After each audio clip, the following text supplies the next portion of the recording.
They weren't supposed to go after all these other countries in the Middle East. Those missiles were set to go after them. So they hit Qatar, Saudi Arabia, UAE, Bahrain, Kuwait. Nobody expected that. We were shocked. Are you surprised that nobody briefed you ahead of time that that might be their retaliation? Nobody, no. The greatest experts, nobody thought they were going to hit.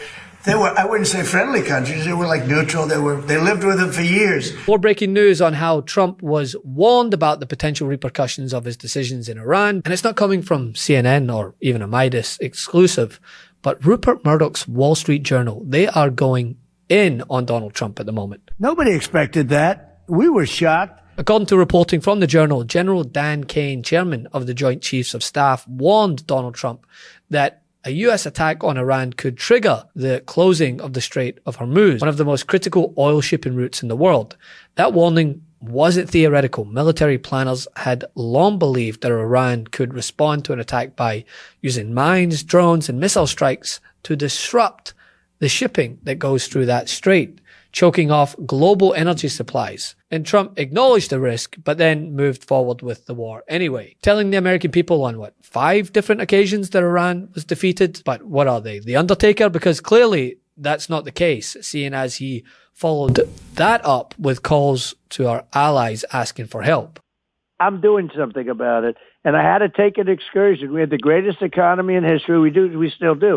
Oh, this will bounce right back. When it's over, and I don't think it's going to be long, when it's over, this is going to bounce right back so fast. When are you going to know when it's over? When I feel it. Okay. I feel it in my bones. Will you ask anybody in particular? Would that be some of these a joint decision? Well, I deal with people. I have great people. Yeah. Now, the Strait of Hormuz is not just another waterway. It is probably the most important shipping lane on the planet, carrying roughly 1/5 of the world's oil supply through a narrow corridor between Iran and the Gulf states. Knowing this, military leaders repeatedly raised concerns about the administration's approach, which, of course, we are seeing in real time the impact. This is high. 469 is definitely one of the highest I've seen it, and I've been here 27 years now, so that's something to say. That's crazy. Describe what you're going through for me. Well, I just make sure that I focus to save enough money for the week to get to and from work instead of, or if I can, I'll walk to the store or take the light route if I can, if it's not hot, but it's going to be hot again. So, yeah. So those are some choices that I do make. But those warnings appear to have been set aside in favor of a more aggressive strategy from the Department of War. I mean, that dynamic, generals urging caution while political leaders push forward, it's become a recurring theme in this administration, whether it be the maritime attacks on alleged drug boats or the current conflict in which an entire investigation is underway into a strike that killed more than 170 people, including school children, and whether or not the US was at fault, which early indicators say they were. A strike that Trump denied and then blamed Iran before doubling back to say he doesn't know anything about it. One of the questions, Jen, in that news conference was about the strike on the girls' school that's next to a base in Iran, and it was a Tomahawk missile. The president saying Tomahawks are used by other countries, but an investigation is ongoing. What do we know about where that stands? Well, that was a bit surprising to me because basically the U.S. has Tomahawks. Tomahawks have to be fired from either submarines or from warships. The Brits and the Australians have Tomahawks, but they're not part of this conflict. And then you also have the Japanese who are in a testing phase. So it seems highly unlikely that it would be anyone's Tomahawk other than a U.S. Tomahawk that hit that school. And I think the president knows that. He just knows that this is certainly a mistake, a big mistake, and it's being investigated, but he's trying to sort of muddy the waters by talking about the Tomahawks. Yeah, they were. You know, the argument is that I, a couple years ago, worked alongside my colleagues to pass into law something called the Civilian Protection Center. This is something that's at the Department of Defense, at the Pentagon, something that has personnel who are focused on this effort of ensuring protection of civilians, of reducing the risks that we see unfold here. The problem, though, is Secretary Hegseth decided to gut this office last year, has dramatically reduced down the staff, not implementing the budget that is necessary. Again, this was a bipartisan piece of legislation passed into law that I helped draft. Because of this, I worked at the National Security Council. I've been there for targeting packages for a president to approve. This fault lies directly on President Trump and Secretary Hegseth. They are clearly the ones that gave the orders in terms of how they should go about the risk analysis. And without this type of office, it shows just how much this administration has deprioritized the protection of civilians. And now we find ourselves facing one of the worst losses of life of civilians at the hands of Americans in decades. That contradiction regarding this conflict is par for the course. Even as Trump has repeatedly claimed that Iran's capabilities were obliterated, he's now urging allies to send warships to help reopen the Strait of Hormuz and protect global shipping, before then walking that back in the same press conference and saying, no, we don't need any help. His pride is just poking its head every 5 minutes to disagree. If we ever needed help, they won't be there for us. I've just known that for a long period of time. We have some that are really enthusiastic. They're coming already. This isn't need. Need would be one of the big boys. If we need their mine boats, or if we need anything, any piece of apparatus that they may have because of a situation that they have, they should be jumping to help us. We want them to come and help us with the strait. My attitude is, we don't need anybody. We're the strongest nation in the world. We have the strongest military by far in the world. We don't need them. Did you follow that? But that request raises an obvious question. If Iran's military capacity had truly been destroyed like the Trump administration had claimed, why would the US now need a multinational naval coalition to reopen the world's most important oil route? The fallout from the decision is now spreading far beyond the battlefield. The conflict has triggered surging oil prices, which we're seeing daily regarding gas in the U.S. Erased all of those gains.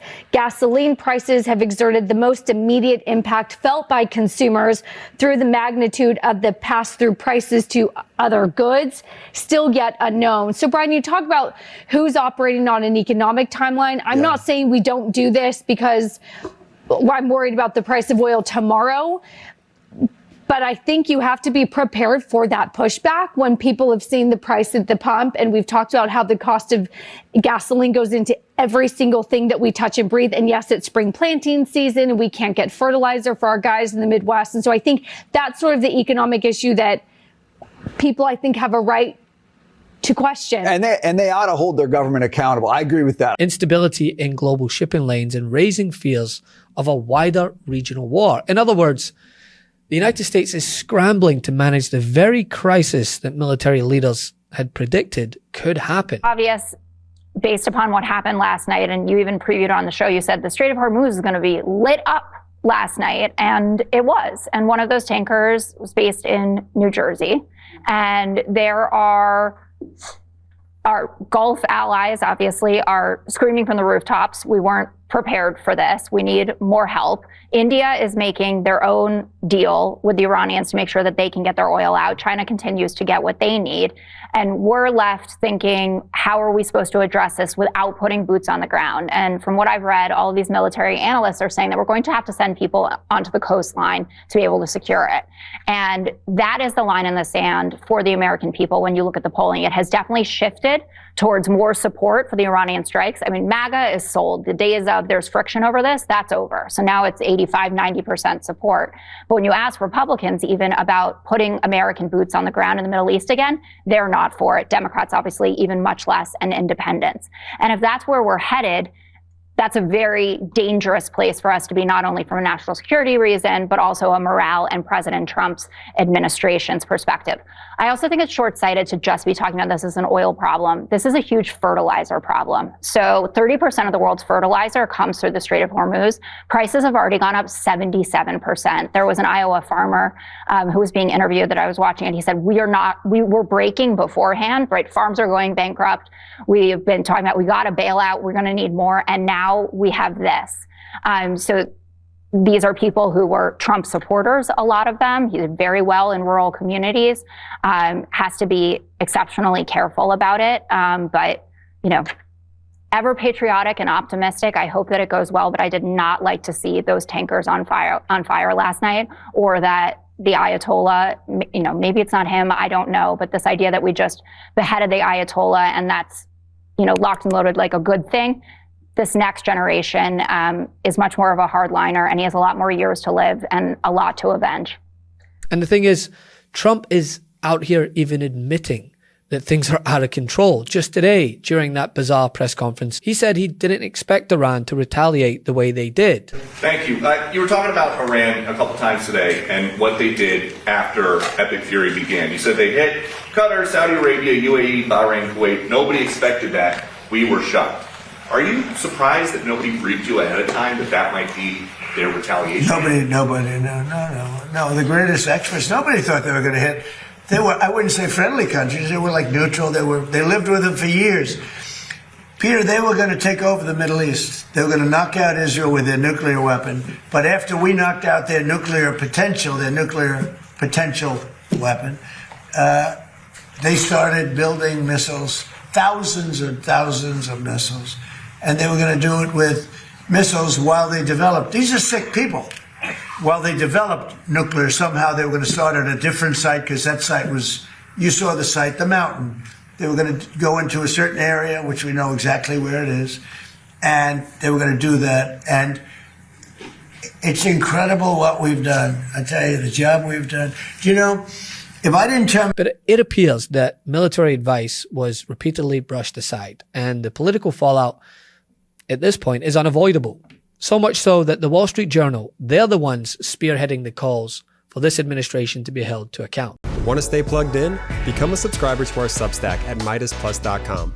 You'll get daily recaps from Ron Filipkowski, ad-free episodes of our podcast, and more exclusive content only available at MeidasPlus.com.